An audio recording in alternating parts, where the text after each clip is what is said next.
출제 경향. 독해. 독해는요, 공무원 영어 20문제 중에서 10문제가 출제됩니다. 물론 9문제 출제될 때도 있고 11문제 출제될 때도 있는데 평균 10문제라고 생각하시면 되겠습니다. 그러니까 독해가 공무원 영어 전체에서 50%를 차지한다. 문제는 갈수록 독해 지문이 길어지고 있습니다. 소방, 경찰, 구급, 그리고 사회복지직.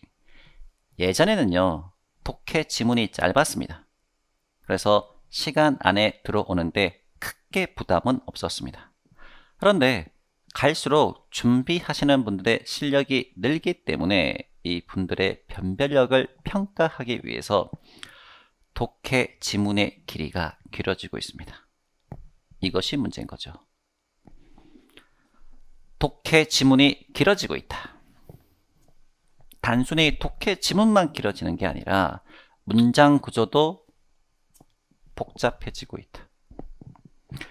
네, 독해 지문이 길어져도 구조가 간단하다면 빨리 읽고 치고 넘어갈 수 있는데 문장 구조도 복잡하다는 거죠. 한 문장이 되게 길어지고 있습니다.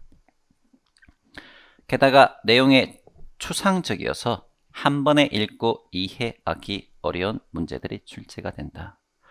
네, 오늘 첫 강의에서 제가 여러분들에게 드리고 싶은 말은 독해가 중요합니다. 독해가 관건입니다. 공무원 시험의 관건은 독해로 옮겨가고 있다고 자신있게 말씀드릴 수 있습니다. 신속 정확하게 읽으셔야 돼요. 독해 출제 경향. 문법 20문제 중에서 4문제가 출제됩니다. 문법은 변화가 없어요. 시험 자체가 쉽게 나올 때도 있고 어렵게 나올 때도 있는데 문법은 큰 변화가 없다. 경찰이든 구급이든 소방이든 7급이든 법원직이든 국회직이든 문법은 나오는 것이 고정되어 있습니다. 네, 기존의 기조를 유지하고 있습니다. 주로 출제되는 것은 주어 동사 수일치, ing를 쓸 것인가 pp를 쓸 것인가 능동수동 공무원 시험에서 가장 많이 출제되는 문법 포인트, 명사절, 형용사절, 동사 등이 빠짐없이 출제되고 있습니다. 기본만 충실히 한다면 4문제 중에서 3문제는 맞힐 수 있습니다. 이 공부를 시작할 때는 나 문법 4개 다 맞아야지 이런 마음가짐보다는 4개 중에서 3개만 맞히겠다. 한 문제 틀릴 수 있다. 라고 시작하시면 마음이 편할 겁니다. 스트레스가 덜 할 거예요. 오히.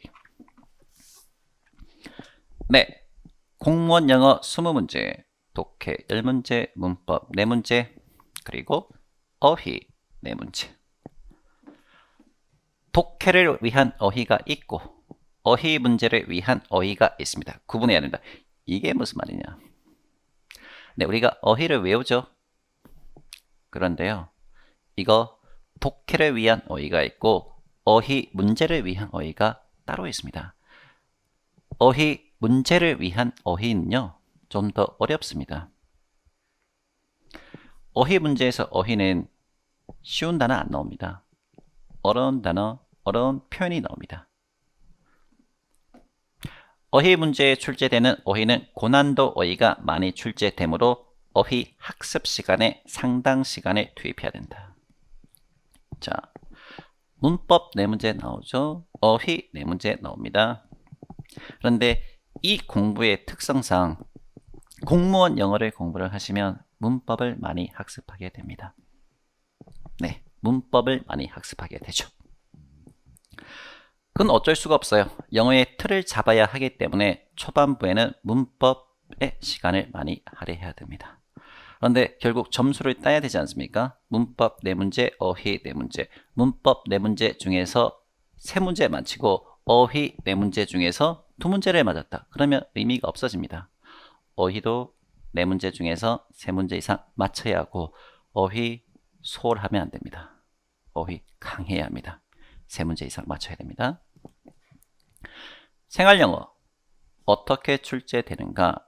출제 경향. 생활영어는 2문제가 있는데요. 경찰에서는 출제가 안 될 때도 있고요. 소방에서는 출제가 많이 될 때도 있었습니다. 9급에서는 2문제 나온다고 보시면 되겠습니다. 생활영어는 내용을 묻는 문제가 있고요. 표현을 묻는 문제가 있습니다. 이렇게 구분됩니다. 생활영어 A와 B 대하를 읽고 내용을 묻는다. 독해 문제라고 생각하면 됩니다. 표현은 선택지에 어려운 표현들이 들어가 있을 겁니다. 어휘 문제라고 생각하시면 됩니다.